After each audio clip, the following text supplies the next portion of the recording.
C'est qui? Osumba. Est-ce que Rido est allé en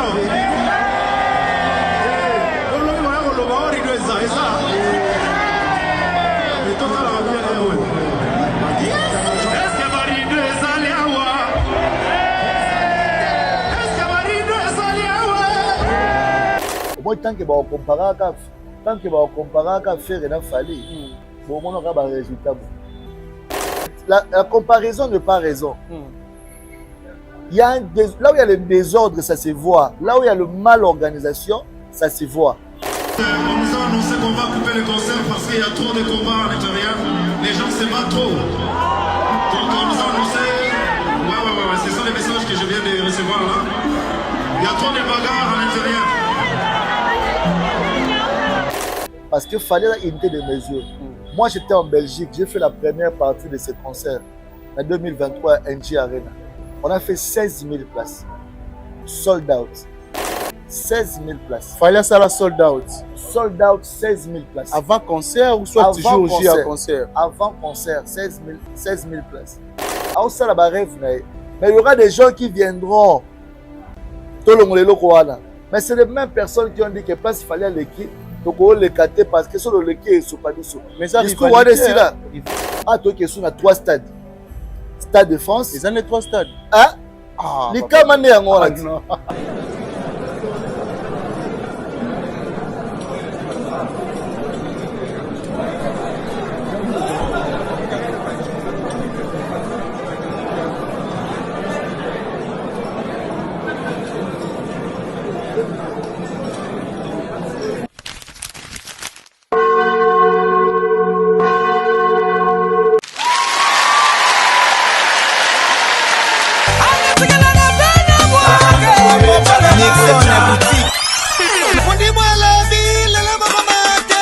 Robinho Mundibou va livrer son tout premier concert sur la scène internationale à Paris. Ça se passera le 7 juin au théâtre du gymnase Maribel.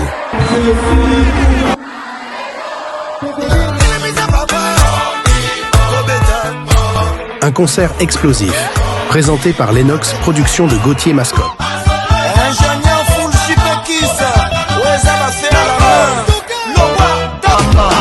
L'artiste aux vapes survoltées, aux hits qui font danser toute l'Afrique, vous donne rendez-vous pour une nuit de feu, de show et de pur ndombolo. Parmi les bons, il y a le meilleur. General Investment Service. Une société d'un Congolais aux capitaux 100% congolais. L'une des rares qui vous offre une gamme variée de services dans différents domaines. Nettoyage des façades des immeubles et de tout autre espace de vie. Dératisation, désinfection, désinsectisation. Production de papier hygiénique, production de glaçons, spécialiste en logistique, spécialiste de l'immobilier, boulangerie, traitement des plaintes. Il met à votre disposition des camions-bennes pour l'évacuation des déchets et immondices. Le tout à des prix défiant toute concurrence. Contactez-nous au 085 090 19 99 ou au 082 79 92 076. Rendez-vous au boulevard du 30 juin, immeuble Virunga, appartement 6, premier niveau, Kinshasa, Gombe. GIS, le meilleur.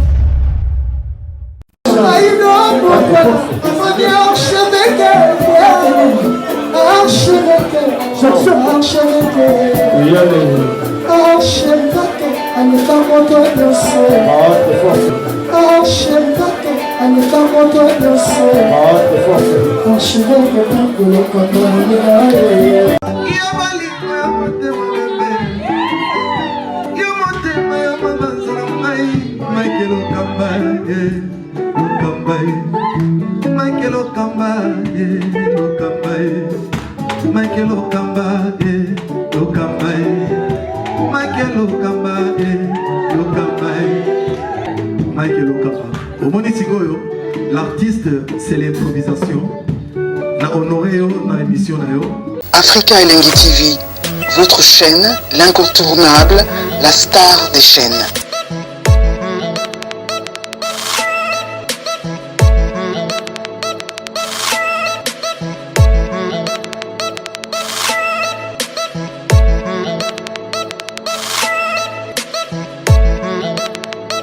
Africa Elengi TV, la magie de l'info. Voilà, nous sommes le 6 juin, précisément à ville-province de Kinshasa, là où je reçois pour vous DJ Abdoul, Papa Berry, le DJ chéri de la République. Avec lui, on va essayer de parler de tout sauf rien autour de l'actualité. Et Pierre Ozala, mieux placé pour répondre à la question de Bissou. Un grand merci. Déjà, na bateau, tout va vous disposer tant pour Rolanda Bissou, surtout na bateau, il va repartager. Pourquoi pas, na bateau, il va commenter, et puis na bateau, il va liker la vidéo, na Bissou, ça la Bissou énormément bien. Merci déjà, na Papa Berry. Je pense que tout au long de cette émission avec lui, on va essayer de parler de sa carrière et puis sa déplacement à la Libanda ya Moka, Utirozonga, Kinshasa, pourquoi pas. Tobeta Lisolo P, ya artiste Fali, pourquoi pas actualité à la île. Merci déjà à Dada Ulungu, na Suisse, pour la maman sociale. Merci pour tout Dada. Un grand merci aussi à Drey Mabaya, un bon tonton, il n'y a pas de comme toi, pourquoi pas à Gédéon Tshisekedi, Tshisekedi depuis États-Unis d'Amérique. Merci na boss JB Komaluta, le vrai pétrolier de Dallas, Yamaneli, Moucheni, Opa Rolanda Bisso Sikoyo. Richante ça derrière la caméra, soit vous avez la même morale. Langa Fongola Bisso Rosala, vraiment bien là. Je dis déjà bonjour à Papa Berry. Bonjour à toi, mon frère à moi. DJ chéri de la République. DJ Abdoul. Oui, je pense que vous devez dire aussi. Nicolas Béré fort peut être internet. Au internet, les carreaux sont dans le Béza. Donc, on a eu pété moins de déplacements. On a dit que DJ Abdoul, parmi les DJ, le très sollicité. Nambo Kapé Libanda. Il y a des événements. DJ international. Toujours. Sans frontières. Le seul DJ Abanda Kosangisa. Congo Kinshasa, na Congo Brazza, na semaine moko. Malheureusement, projet wana et Kataraki, na osenga pe na le boss Christian Nganga, oazola dabiso parce que bato ba déranger na trop. Comment ni Brazzaville na Kinshasa ya mboka moko. Si. Comme la soirée wana 485, ça veut dire 243 na 242. Ça les 485. OK. Donc, il y a qui métissage moi la culture. Malheureusement, tout le monde a mis en mabé, comme ça, on est traqué, place Tabiso et comme Iboya, mais Congolais, tout entre Bisso. Je pense que le boss Christian a un déplacement. À Paris, à Tozonga, donc, la ligne était, ma programme est parce que le calendrier est chargé, en septembre. Oh, l'activité est en Zambie, la première catégorie est en Cameroun. Après Cameroun, je vais tourner à Abidjan 2 semaines, na zongi anniversaire nanga. Et à la fin du mois, après anniversaire, dans la défaite moi en mariage, le 28, le 4 juillet. Après le 4 juillet, le 8 juillet, à Paris. À Paris, mais on sait qu'à 2 semaines pour que le mariage, mon Grèce. 2 semaines, 2 semaines à Paris. Donc, t'as avec la salam sur la vie, papa Berry. Il fallait passer sur la vie. Ah non. Au moins, il y a toujours la reconnaissance. Ah, papa, Tiliwa. Oh, Tiliwa, au moins, on a un tenga. Dans la TV, on a changé version. Yo, bango, bandeko tout au talanga, on a boy que la message, on a boy. On a dans la liste à Bengrate. Yo, au comme Yoroboté à lobby. Obi, au comme Yoroboté à lobby. Tala suko muto lo bala le loza. De ba kino ba lo ba sumba. On souffrir. Yorobo. T'as souffert bakasi. Ah bon. Quand même Nicolas changé mon discours. On ça net. Papa, tikala yo ça sert à rien. Oh, laisse tomber mon cher ami hein. Vas-y, que comme ça se dit que diabaté. Donc quand vous avez porté parole là-bas na boy. Que lu ka ba la boy. To boy. Tikala. Olingité. To lingina faille absolument. Voilà. Bon retour à Kinshasa. Ça va, Papa Berry. Ça va, Dieu fait grâce. Tu étais où à Zambie? Papa Naïb Sao. Nazaraki. Excusez moi, pour Nazaraki. Nazaraki mais derrière yo makambo ese belle. David au fond là papa. Toko solo là yo solo kala. Nazaraki te Richard te ça Nazaraki te. Na mona ki affiche yaya a obeta 2 jours na Zambie. Dalinga mboka na passer na kenda une fois la mboka Karine Mokane de la pétrolière. Oh, mboka ya Aleko Kitengi. Aleko Kitengi. Est-ce que ça peut puissant? Mboka ya Dog Marley. Dog Marley. Dog Marley. Dog, pour ce moni Dog Marley, moni aller kokite. Ah bon. Parce que aller kokite, azaba genre ba patron oté ba ki marabato. Que patron vous rappelle sur rendez-vous à 13h. Ayebi sur dans 30 minutes on de le chauffeur à qui mité. Ye ma ozwa boke moi slow au dame na suka pe mo katuka bianza bala ba sepela. Karine Mukanda la pétrolière. Wana Zambie. The Queen Mother. Mami, merci pour tout. Là-bas, sur la commune française, merci pour séjour. Qui n'aurait véhiculé séjour Marambutu grâce à Karine Mukanda, la pétrolière. Dog Marley, et puis sans oublier Serna. Serna Luam, mon frère et ami. Serna, Batikao. Serna, Babi Zambie l'a contrôlé. Il y a un Kishasa, n'a pas sa combien, il y a dans la Zambie. Abia. Serna Ndima Kotika South Africa. Serna Lobby, ah non, la Zambie. Ah bon. Non, c'est n'a pas continué, n'a profité. Tout bon, Samboka. Ok. Parce que au moment où Congo a vu on irait battre sur place Moboé. À tout qui m'a moi bapaya, on ira pour ça au Tikala. Parce qu'il y a des avantages. Oh, bah tout bazar, maramutele mambaronia, marambaromela, marambaba logement, marambaba survie. Pas aider nos peuple à mais comment mon keko pour se retrouver le bon frère. Ça qui est l'osso. Elle a valeur à $5. En Zambie. Colia et l'autre côté qu'on a garanti ça raté.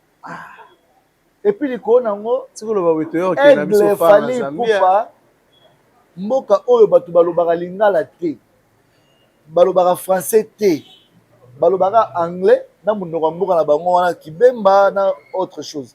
Frère, bazoyemba attente, bazoyemba liputa, bazoyemba Mayday, bazoyemba alliance, bayeba nzemba fallait tout par cœur. Na pays anglophone. Na pays anglophone. Fallait pour par respect mon frère. Le concert c'était à $800. Ah non. $800 c'est trop. $800 venant à Bechetemba avant d'aller dans la table nae. Donc pour avoir une table c'est à $5000. Voilà le premier concert. Pour avoir une table c'est à $5000 mon frère. Donc bateau plein à craquer.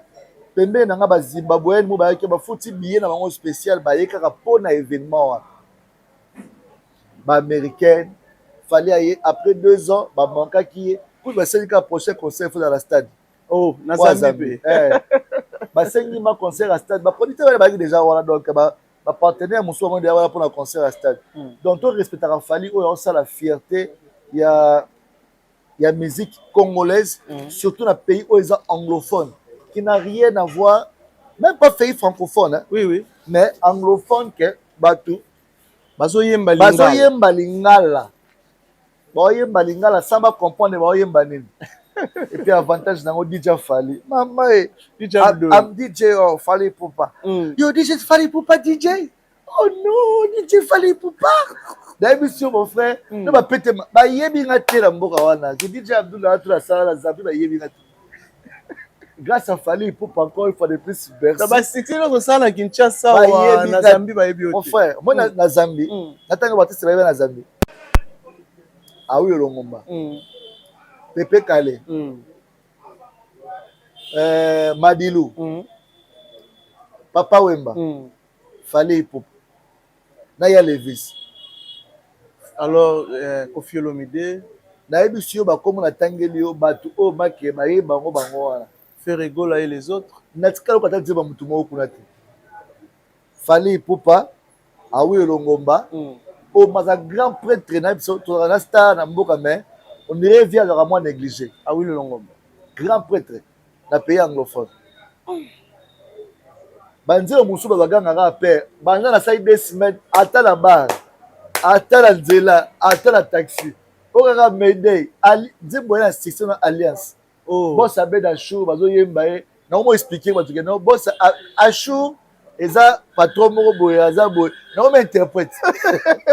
Donc ah non la professeur s'appelle Chimène Folo chanteuse na mouvement bah autant coup fait la première maman oui par maison est normal et puis ba force na escazali donc et puis ensemble donc Dieu voilà ma alliance et côté donc respect à Fally qui aujourd'hui exporte la musique sur le plan international.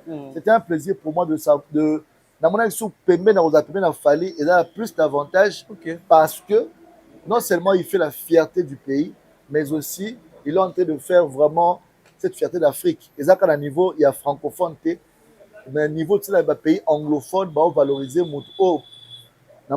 Des fois, les gens ne comprennent pas que c'est vraiment le flambeau de la musique africaine. Donc, respect, il a fallu pour pas. Et puis, le lendemain, concert à plein air. Mon frère, imaginez que l'artiste va être belé invité, ça la première partie, une heure. Parce que moi, quand mon frère, Malil est dans la Zambie. Oh, papa. Tu es dans la poto ba hiver, mais moi, quand on a Malil ya mabe. Mais ce que tu as une heure, c'est la fallait matin on te. Bazara. Azela kak. Tora e bandi. La émission Malil est sili. T'es aigle. Bah il n'a pas de baebi. Donc on a des places au comprendre les sous grandeur. On a fallu pour pas. On dirait que francophone. Non, Fally. This now Fally Ipupa is the biggest. Now English. I changed. No, I come to Zambia because Fally Ipupa is the biggest on Africa. Is the biggest. Nicolas Tomo soit en anglais. Ah bon? Ma fatigue là, on l'appelle anglais parce que album Mezoya et vous avez mystique. Bah dis pas anglais. Oui, m'appelle anglais. Papa. So il est anglais, tu as déjà fallu donc. Oh, il m'a dit de. Mais comment je vais contacter comme ça qu'on a fait adresse. Yako. Elle a Jomoro ça c'est sur Yo Maps. La bouteille ba Mampi, ba GK, ba Star Akuda, mais en tout cas, ba opportunité de belé te dévoiler dans tes. On est très surpris parce que dans un soupe pour la fidéliser parce que la cadère pour le concert et puis il y a des date belé la qui va faire la zone pour le boulot, mais en tout cas respect Zambie, balingi fali makasi. Bana Zambia. Merci Nabino na accueil. Bana ngola pe tozoya. Bana Luanda. Bana Luanda na Kulukulu na Fally a obeta na Luanda le 2 août. Le 2 août. Bana Luanda. Paolo Tudil le sénateur Shalom. Na yebi ke vision na mo problème te. Pona yo Paolo crédibilité. Ya osala problème ya te toroya wana na aigle et puis après ka so aussi si wana na Luanda. Ça fait 10 ans à Luanda. Ah bon? 10 ans. C'est trop. 10 ans. Trop. En tout cas, la Luanda, après 10 ans, 8 ans, pardon. Touba, il est 10 ans. Dubaï, il est 10 ans. Luanda, depuis 2017, ça m'a cassé avec Serge Tatakiboko, le patron. Nazoya, Bana Luanda, Nyons, Nazoya, après 8 ans. Nazoya, il fallait pour papa, on a le 2. Après, juste après Malamoko, Dubaï. Le 9. C'est la première artiste congolais à représenter na Dubaï cette fois-ci. Na Saloisa na Nord. Elle a plus de 6000 places. Plus de 6000 places. Impressionnant premièrement pour Yango. Est-ce que cas, c'est facile pour Fally de réaliser? Ça l'a mouké. Ah bon? Il a mouké parce que le Fally aujourd'hui, c'est pas le Fally de Kwangana Makemba. Ce Fally endémique que Motomoka produire à Dubaï, c'est que ma condition est bien réunie. Ok. Et puis Dubaï, il est le 500 Mokil Mobimba. Dubaï est dans le monde entier. Dans Paris, Baroya, dans les States, Baroya. Les Américains, tout le raté concert, les States, les Canadiens, Baroya. Ils ont un concert, ils retrouvailles parce que Dubaï est un grand monde. Il y a 6000 personnes, il y a Mouké, il y a Bakassi. Donc, il faut qu'il y ait un billet disponible. Donc, billet disponible. Mais ça, c'est rapide parce que soyez là présent, il y a Yous. Il y a tout carré, tout à Dubaï parce que tout au calme de la concert, Dubaï Rosa inondé. Mais c'est une chose c'est Richard Tessa. Richard Tessa, c'est pas Dubaï. On n'a pas pour permettre pour ça interview. Ah bon? Ah oui. Kérit, qui va mettre la caméra aussi sur la papou. Oui, Dubaï Rosa inondé. Dubaï ça m'a bé, ça m'a bé. Voilà Dubaï ba outé peu Benganga. Je pense que semaine prochaine on va à Dubaï. Ah, on va à Dubaï, na sala émission spéciale liboso salwana na Dubaï. Parce qu'il fallait Robeta bana Dubaï, bayambanga kitoko, bayambanga malamu, et bino Kérit et Chimpia Roya, et puis les 9 Torozalawane, l'ongona papa Berry. Non, non, comme attends 2 jours avant, par rapport à travail, pour Dubaï, voilà, on a 3 quarts à la maille. Ah bon? Ah oui. Concert, voilà. Il fallait azoya côté qui s'abattu, côté qui ça, la bonne musique. Nzala ya ba concert, ba rataki pour des centres à grand les boulot. Oui, oui. Ba chinois ba roya. Batachine Baroya, bata partout dans le monde, Nigérien, parce que fallait arrêter à Congo sauter. Fallait comment y Afrique Mobimba. Donc ils allaient ban 6000 places on dirait à Moké. Qui va ressentir peu 2 jours. Ah bon. Yo sengi 2 jours. Na sengi 2 jours. Ba bato ba rater lelo ba rattraper ngolo. En tout cas, tu comme la semaine prochaine ba billet aussi là. Après na osenga ba louer la même salle pour la 2 jours. Ah bon. Pour 6000 à Moké. Voilà. Papa Berry. Ouais. Lelo affaire légende retumba mboka. Le roi nazana yo na rolinga vraiment osunga biso moké en tant qu'artiste aussi côté artistique. Aujourd'hui, est-ce qu'on peut appeler l'artiste Fally Ipupa la légende de la musique congolaise ou soit de la musique africaine? Bon, bah question ba légende no comme un problème. Non. Manager nanga pexé ngai na répondre marambo parce que yo za artiste pe hein. T'es nga za artiste oui mais au boni oza na maîtrise ya marambo. Na bona ngate mais le problème c'est quoi? Moi congolais a comme na niveau moi ya buzoba okolo ba vérité moi eko choqué. Lelo oyo to na monde des évolué. Avec Eric. Mutu yo so ana téléphone na ye. Tu te na Google. Non saka moi j'ai mon bo, tu na Google. Vite fait na Google. Au commis le monde est changé. Au commis définition. Comment définition? Quand la Google. Et longo na yo. Définition légende. T'en bien. Si vous qualifiez quelqu'un de légende, vous voulez dire qu'il est très célèbre et admiré par beaucoup. Ok. Est-ce que Fally n'est pas admiré? Oui. Est-ce que Fally n'a pas le talent? Est-ce que Fally n'est pas célèbre? Est-ce qu'il a impacté? Non, Fally a impacté. Fally aujourd'hui à Kati Kovo. Tout le monde. Batuyo sur Kati Kovo. Tant qu'il y a un artiste moko lelo osokalati lamba.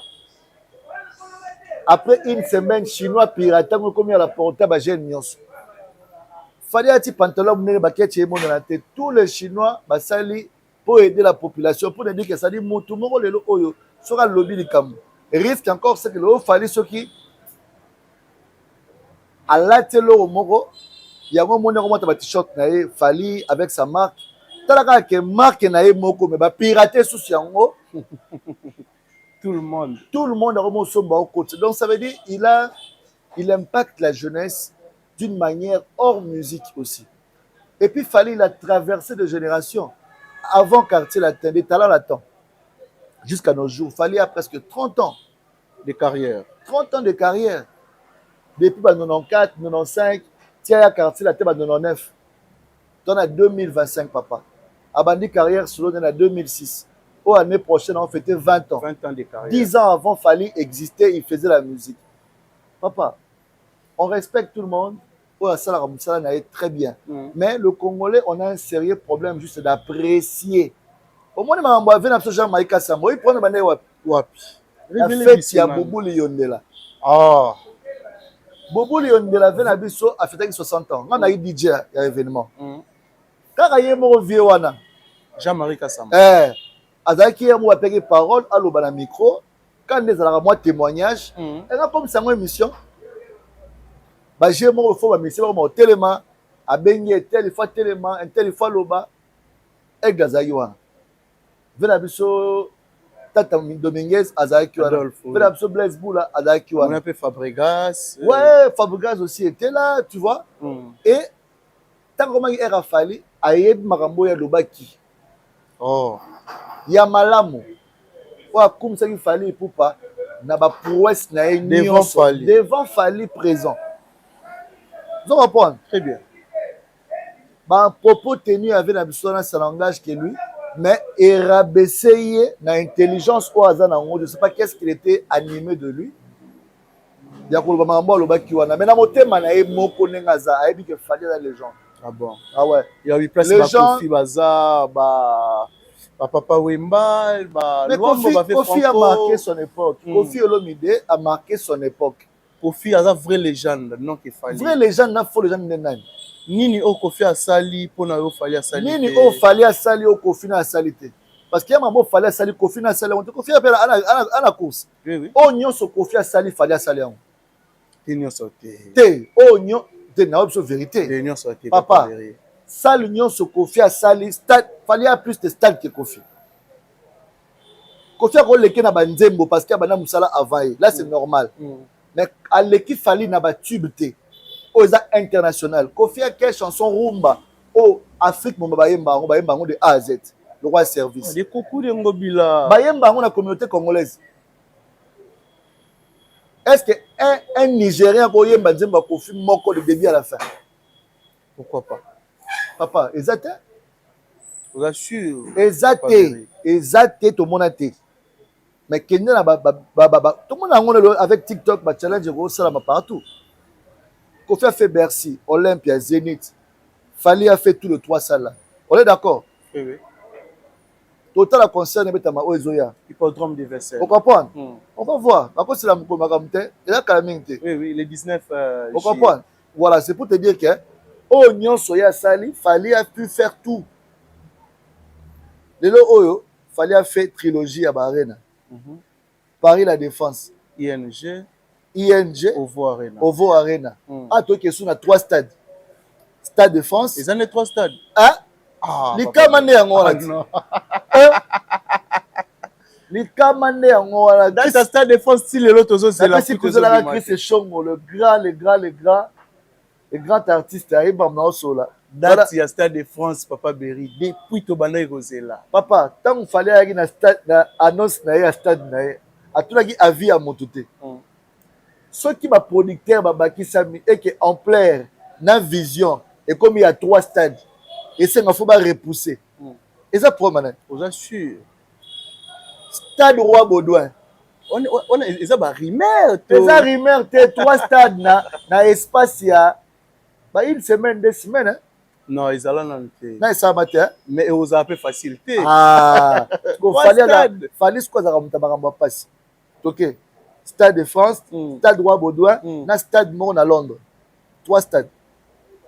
Baraboko Abou, Pia. Et on est les Kamato Rosel.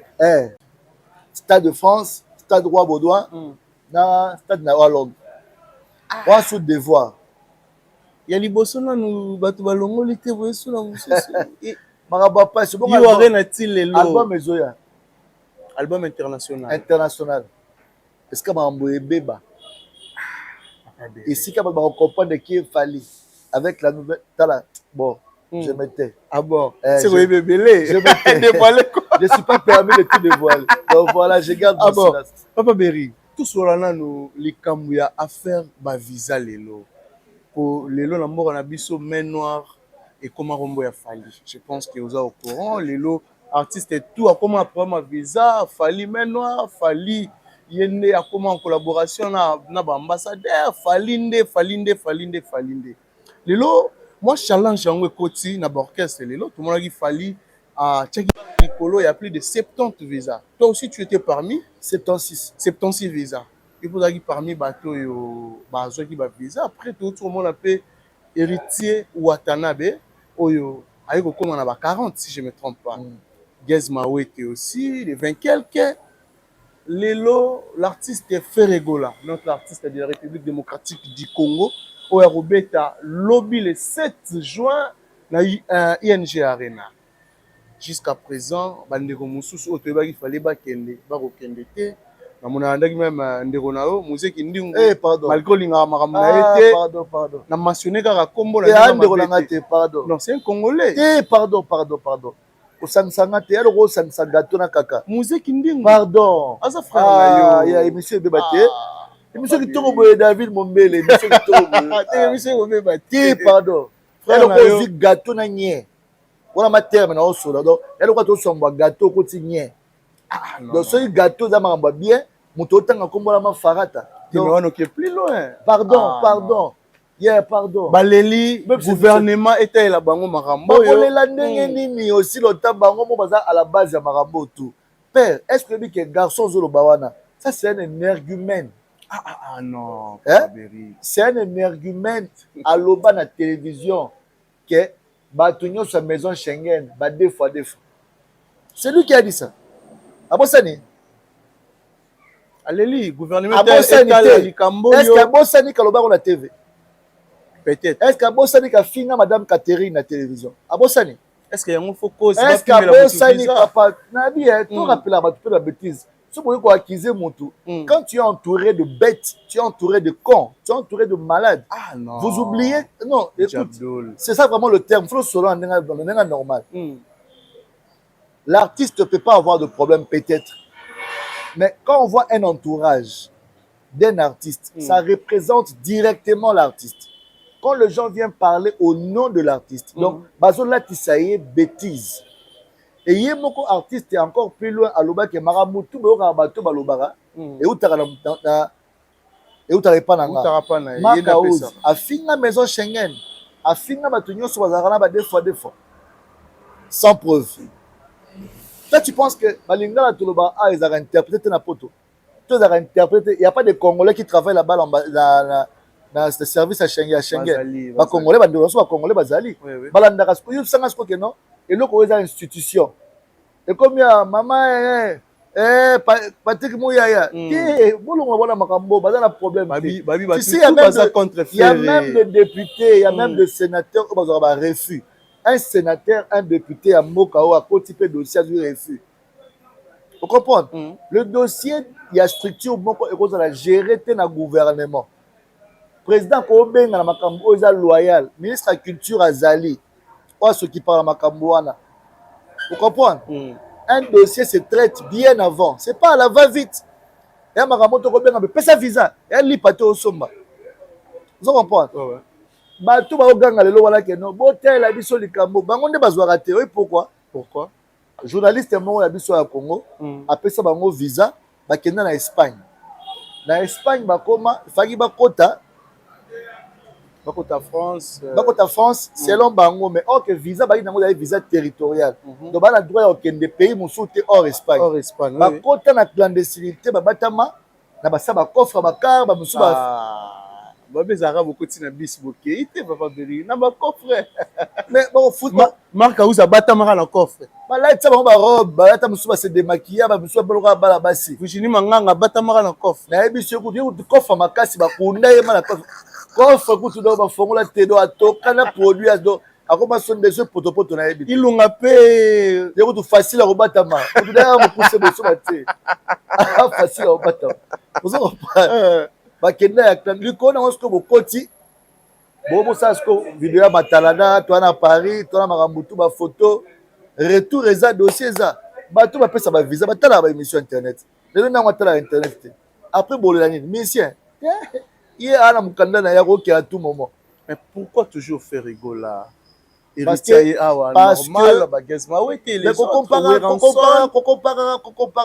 en fait la comparaison n'est pas raison. Il y a là où il y a le désordre, ça se voit. Là où il y a le mal organisation, ça se voit. Vous comprenez? Moi, je ne suis pas là pour faire la promotion des gens, mais ça se voit, tout le monde voit que c'est un problème. Et puis, ne venez pas toujours aux Akaka. Pourquoi on ne fait pas les autres? Vous comprenez? Parce que vous n'avez pas de bonnes relations, vous n'avez pas de bonnes conduites vis-à-vis. Papa, visez un dossier, papa. Les président Fatim, ça va viser. Il y a tout un procédure, tout un processus, il y a Makambo, au point de visa, il y a bon édifiant. Il y a un a un compte à danger, il y a une société, à 5 visa, il y a un refus. Raison P et banité. À quoi bon ce qu'on va comparer?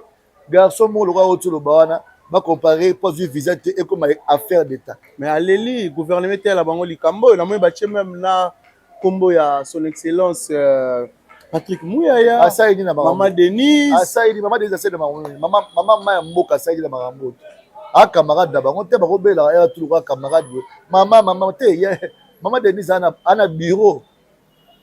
Est-ce que ma conseil dossier, camarade n'a pas boté vidéo, Maman Denise, camarade n'a Patrick Mouyaya, camarade n'a vous comprenez? Non, Patrick Mouyaya, un ministre d'excellence. Soit rendez-vous, pour soumettre le problème, parce que nous avons beaucoup de la télévision. Vous comprenez? Donc, c'est vraiment ça. Ah bon, voilà. Mais ING a fait des lobby, l'impression là aussi, Yango, tu sais, on dit que défi au Fali pour pratiquer la musique à Congo. ING, l'artiste a fallu pour passer aussi à l'Ekawana, les lobby peut faire à l'Ekawana. Il y a les 8 comparaisons au Salama. nani asalaki plein koleka moninga, nani oyo ayamba akotaki bato ebele, nani ateki billet koleka moninga.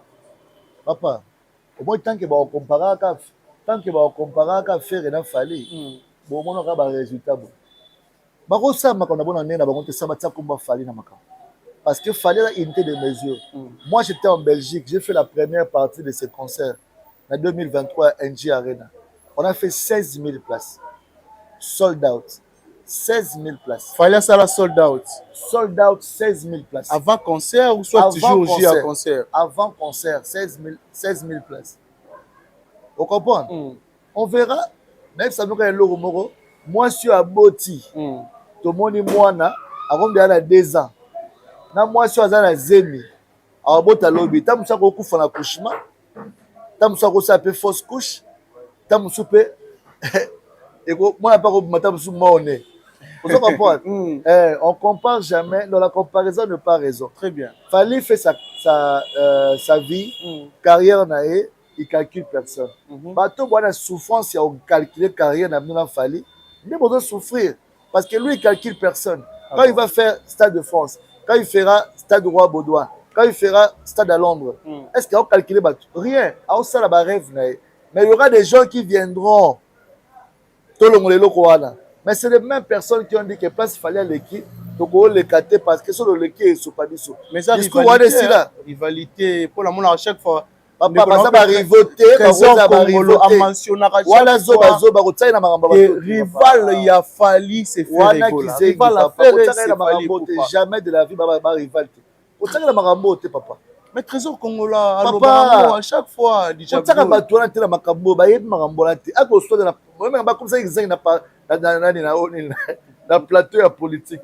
À qui musique lui face elle a beau mais la vie sur elle a besoin là c'est qu'on a bololé on a bololé ah bon donc atika sur la barabo donc fallait pour pas faire sa carrière donc baroba bunda le 7 parce que c'est la mukoma kamute donc dans les 8 au 5 émission le 8 tout ça ba image mobondo hein et Rosalo rendez-vous voilà mais affaire danseur tout le monde Eric Touti. Tu reconnais au moins le nom? Eric Touti. Au habite dans le quartier latin. Avec révélé que bah recruter qu'a fallu pour pas non comme un chanteur mais le rôle de danseur. Il y a un problème temps. Bah recruter a pas l'on l'associé à bourreau et bah l'on l'associé à bourreau a effacé trace ya bourreau peu là. Oui bah Eric Touti là il a ba kanda papa. Kanda par rapport à quoi? Atali carrière a fallu, atali comment fallu lelo et bah keto moko boye ke mutako calculer en ôté et puis déjà avant de répondre il faut aller au congolais comme il n'est pas congolais dans ça débattre na rwandais. Non mais c'est un congolais c'est pas un congolais papa. Eric Touti non tu es il y a une infiltration dans la musique congolaise ezala tous les artistes infiltrés net hier azala tu es que moi na mboka marambutu ba kenda na mboka ba ngasa interview il a dit qu'il est un rwandais il a avoué ça lui-même. Ah bon? Ah oui. Donc, un Rwandais qui était venu dans la musique congolaise et aujourd'hui, il est parti chez eux en Rwanda. Pourquoi on a envié dans Rwanda? C'est Timo qui l'a écouté. On a envié dans Rwanda, mais lui, il a envié le Congo. L'histoire ne change pas. La vérité, on ne peut pas maquiller la vérité. La vérité reste la vérité. Fally, c'est un très bon chanteur. Et puis, Dieu l'a fait une grâce, il danse très bien. Oui, puis Asher. Asher, oui. Tu sais que Asher, le grand grand star. C'est un Américain. En chant. Tu sais que c'était un danseur. Oui. Chris Brown. Asher, il a dansé à Michael Jackson. Oui. Chris Brown, un danseur. Mais il a quelle carrière aujourd'hui de chanteur? Parmi les très bons chanteurs. Le contraire avec Fally Ipupa, chanteur et danseur, chorégraphe. Donc, il a deux qualités où il est un musicien, il bina, il yemba. So il fallait un meilleur danseur. Ben nga bati na liste ba danseur. Mais tant que nga musicien moko ya quartier latin, na ba génération na bango tout wana, oyo a brillé na plus de vocaux, oyo a brillé na plus de chansons en termes de chant, pas la danse, plus que Fally Ipupa. Azati. Non, Azati. Na ba solo vocaux Fally à l'équipe. Parce qu'on a solo dance. Solo vocaux. Solo vocaux. On solo dance. Non. Pour ne qui ndoki aboy mutura ne Eric Touti. Nzala, pas si ba pesier combien? n'importe quoi. Babi, Allez-y comprendre que... derrière hier, mais qui ne connaît pas toute la personne qui fait tout ça? Tu voulais ma face, papa? C'est qui? Hein? Faut vous en rendre un petit peu clair. Nabi, Qui est derrière Eric Touti aujourd'hui? Nalobi, hein? Qui est derrière tout ce qui? C'est la personne qui l'a envoyé. Les vieux Likunya. Likunya, c'est qui? L'île Likunya. L'île Likunya, l'île moteur Mabé, l'île jalousie. Dis-moi, mon polo, mais... alingo tika baleki tante. Boye bien. Mais la façon que nous on dirait ils ont kokana ye wala zaye. Bona ngo soko samba bon. A souffrir à dépenser bon fort hein. A souffrir makasi mais ba meka mona nzambe te. Tant que fallait pour pas ça nzambe nzamba ba orphelin tika a été donc fallait pour pas toujours au top. Voilà, Papa Berry. Ouais. L'AMC CNM si je me trompe pas. L'AMC, ouais. L'AMC première édition, je pense que la certification et puis ça m'a guidé dans le Congo. Côté de artistes, la certification au niveau Europe, les allaient moi passe. Côté Congo, je pense que pour moi, il y avait seulement fallu pour pas. Ouais, bah qui rafler, bah single d'or, bah single de diamant, de platine et tout. Aujourd'hui, organisation y a africain pays. Première édition, tout le monde a qu'il fallait pour pas rafler plus de 39 certifications. Jibem Piana aussi, Gezmawe et Innocent Baloumé. Comment tu trouves l'organisation en tant qu'artiste et musicien? C'est une bonne chose. Félicitations aux gagnants. Et puis, c'est un sous plaisir pour la papa chéri pour la disque d'or. Zebouka et Betty partout. Vous comprenez? Arrière, Batouba. Batouba, papa chéri a mérité. Zebouka et Betty partout. Et puis, streamer. Qui va sombi et se vérifier, ben se vérifier, ne va mériter beaucoup. Tu comprends comment elle langue, ça va tout le monde bazui. Ok. Vous comprenez? Mais ce fallait rejoindre et comme un problème. Bateau bazui, bah c'est moi, bah c'est périt. Mais tant qu'il fallait zoara et comme un rao, bah sombaki, bah trichaki, et là qui escroquerie, bah PC au fêlé. Mais le bateau bazui, bah c'est moi. Il y a un moment où mouton a payé carte, ngalinga ba carte. Na moto na préfère moto pour na comme rapide mais mon coso a vu car au ça snap et comme donc on a boya costume pour un costume té oh ba costume le ba miyibi même quand ça costume à père au senti bon au senti le roi papa donc mon kilera boy père donc tout na biso ba bleu roi té parce que o bet mission mo kana finga ba trophée mazoka trophée moko atambo na ngo partout. Si la Bawenze, la gagnée est la meilleure artiste africaine. La gagnée est la meilleure, on comprend. Parce qu'avec elle, il y a trophée. Est-ce que l'organisation est un peu fiable? Bien sûr que c'est fiable. Mais Babi le roi Ouera, Kofi Olomide, Ferrego la bazuite, c'est que c'est à l'Okuta. Si on a des fans, on va finir à Mouké, on va des cartes, on va streamer à Banzembo, on va plateforme. Pour les bailleurs aussi, on va réclamation. Parce que les lots, on a vu ça, ok. Il y a des fanatiques qui ont PP à Internet, il y a des fanatiques qui sont conscients, et qui sont sombi CD, artiste de la certifier. Si on a sombi na carte, et qu'on se tenir artiste de la d'abord, on a Congo, on est conscient, et puis, au niveau pays international, on est valable. Si on a une raison négative, mon frère, c'est parce que, à comprendre, on a mandou de n'engue qui était. Musique à l'élo, comme musique, il y a plateforme, musique, il y a avancement. Ah bon. Voilà, Papa Berry, 10 ans de carrière, fait au Lagagibiso. 20 ans. 20 ans de carrière. Toi, c'est la caca? C'est des sommes. Des sommes? Ouais, des sommes. Toujours à showbiz? En tout cas, ma fiche est finalement là, ma date européenne, ça parce que voilà, il y a un petit souci là, ma maman a peine de Kenya. Ma premier temps, le Kamamba Goma, et Pertubaki, ma tout le ma vacances. Ma vacances, au moins, j'ai remarqué ça, moi, coincé parce que tout passé, ma temps un peu compliqué. Mais tu reporté le programme, en tout cas, c'est en décembre, il y a 20 ans de carrière. 20 ans. Tout fait tant très bien, mais à nous aussi, la photo célébrer à Kinshasa et puis à Paris. Dans la salle, on peut tout annoncer bientôt. Si pas à la fin décembre, après événement, début 2026, salle vraiment est bien, autre célébrer 20 ans de carrière à niveau sol européen. Mais Maramboutou, vraiment, et qui est vraiment très très bien, toujours Bunda. La surprise est belle vraiment. Ah bon, voilà. Mais ces derniers temps, relation et frère Robino Mundibou et ton grand frère. Fali Poupa, tu trouves ça comment? Et puis, langage de Robino envers l'artiste Fali Poupa, qu'est-ce qui se passe entre Robino? Bon, en tout cas, Arambouana, je ne maîtrise pas tellement, mais je pense que Baza Mikolo, Baza Bassage, ça la différence entre une bêtise et une réalité. Robinho, je pense que s'il y a des choses que tu dois régler avec Fally, ce n'est pas vraiment important de passer à la télévision, faire des émissions, de parler de Fally comme si tu parlais avec un enfant, ou bien venir au dame na quoi, ou bien venir au moins quartier. Mais Johnny, viens dans la mouka bien, voilà bien. Viens dans la quartier calme. Viens courir qu'il y a faire. Il fallait que vous comprenez? Un peu du respect, beaucoup du respect. Pas un peu, mais beaucoup du respect quand il parle de Fally à la télévision. Ah bon? Il faut vraiment un maximum de respect. Na combo wana icône de la musique Afrique. Un grand frère, je pense que si vraiment c'est son grand frère, il doit gérer des problèmes hors médias. Quand tu viens parler aux médias, il faut avoir une façon de parler. Demain, c'est le 7. Je souhaite ma bonne chance. Na Robino, Ferregola aussi. Batunion surtout. Ferregola na ING Arena. Et dans les 7 juin, Caleb Inatal et calendrier.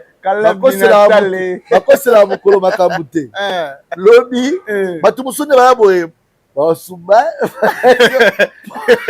Non mais lobi Biki Rouge, au moins oyebi. Biki Rouge lobi ko corriger, côté koyemba, côté spectacle, côté plein. Écoute Félité, bakosela mokolo makambute. Na esi osu la répéter.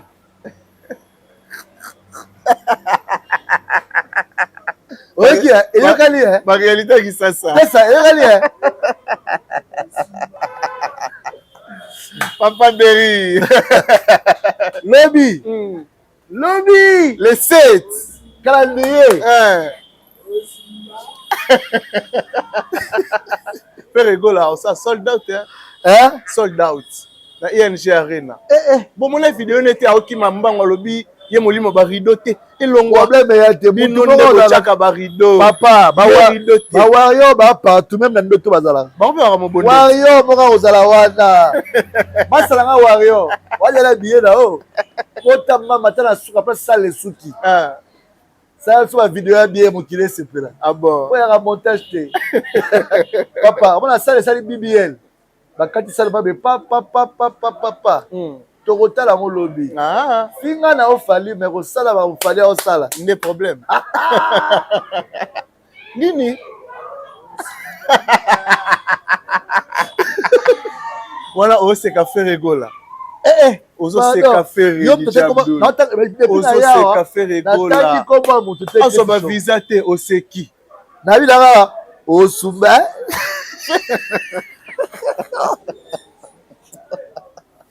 qui ça c'est même ça papa bah Wario focus téléchargement le temps téléchargement bon ça a des réservation parce que Dubaï oh là t'as bien taillé t'es pour Dubaï Robeba bah Wario tu as qui rendez-vous à Dubaï Angola au bon Angola tozala wana et puis tu tababa kuna kwa ça ah bon voilà Papa Berry single à sikato c'est lango pour quand en tout cas dans la studio makambo eza mais mingi lelo na soir toi na Enigma lobi toi na nouveau nouveau to buka nouveau lobby et puis lundi toi na shaking n'est pas le boss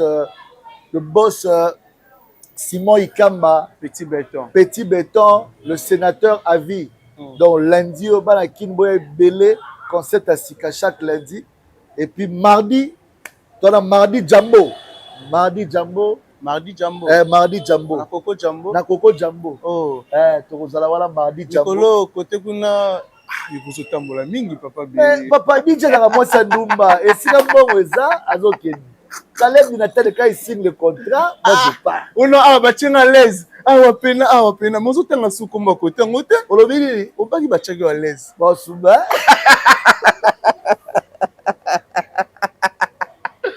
Papa Berry, dit de chéri de la République. Tu vas excuser nga.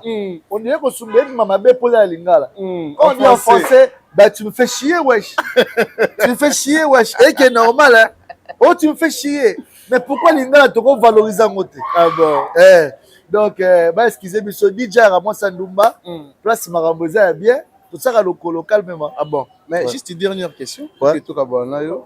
Comme conseil, na ba communicateur ba rocha artiste na ba erreur lelo. Bande ko ba communicateur, vous avez la facilité à la vérité et la musala. OK. Ouais. Le bel artiste n'a pas vérité. Dans le bango toujours, il n'y a pas de mauvais des gens qui accompagnent les artistes, mais les artistes sont mauvais. Parce que influence, il y a patron et orchestre et domination va travailler en aïe.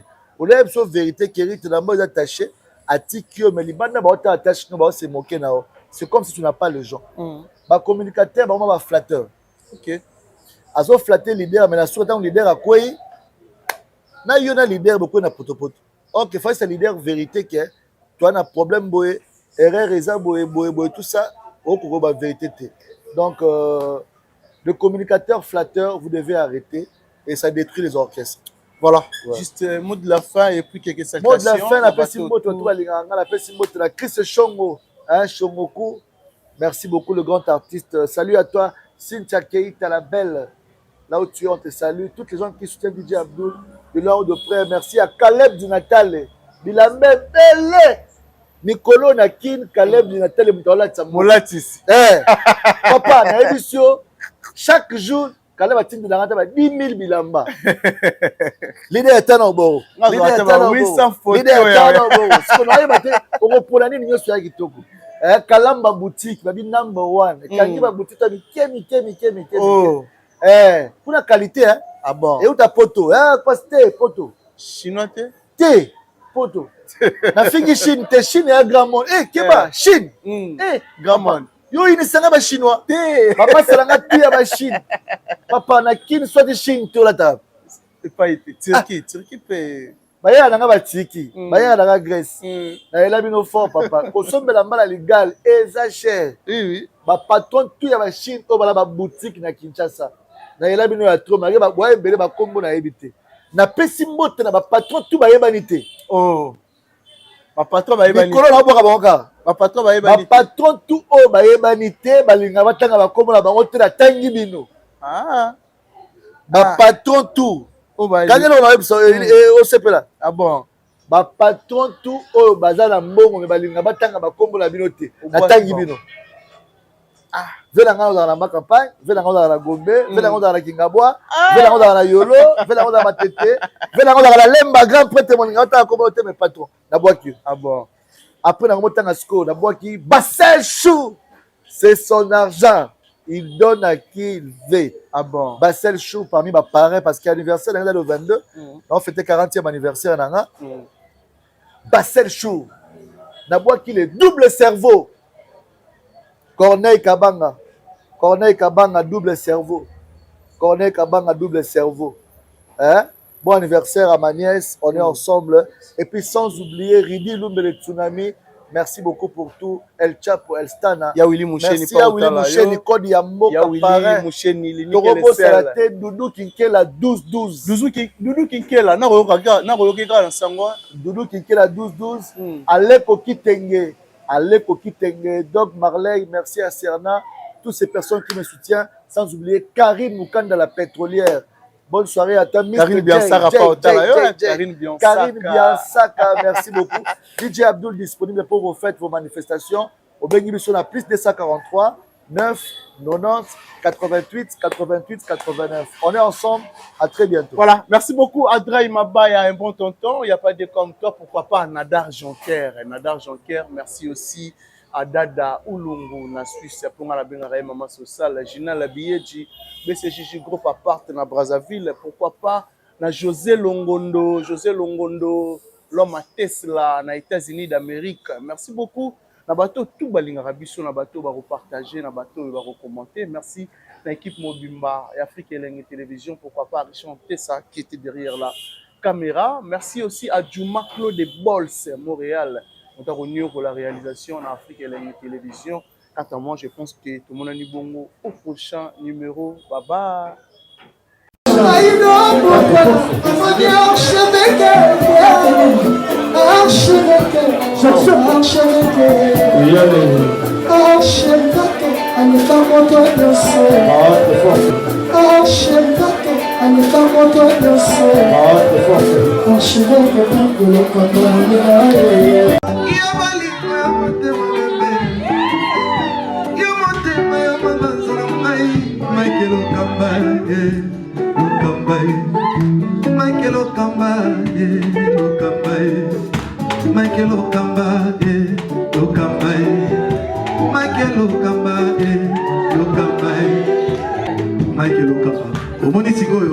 L'artiste, c'est l'improvisation.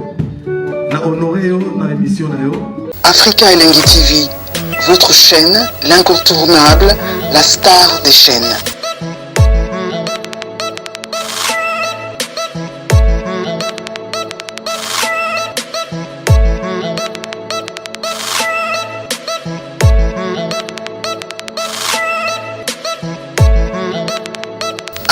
Africa Elengi TV, la magie de l'info.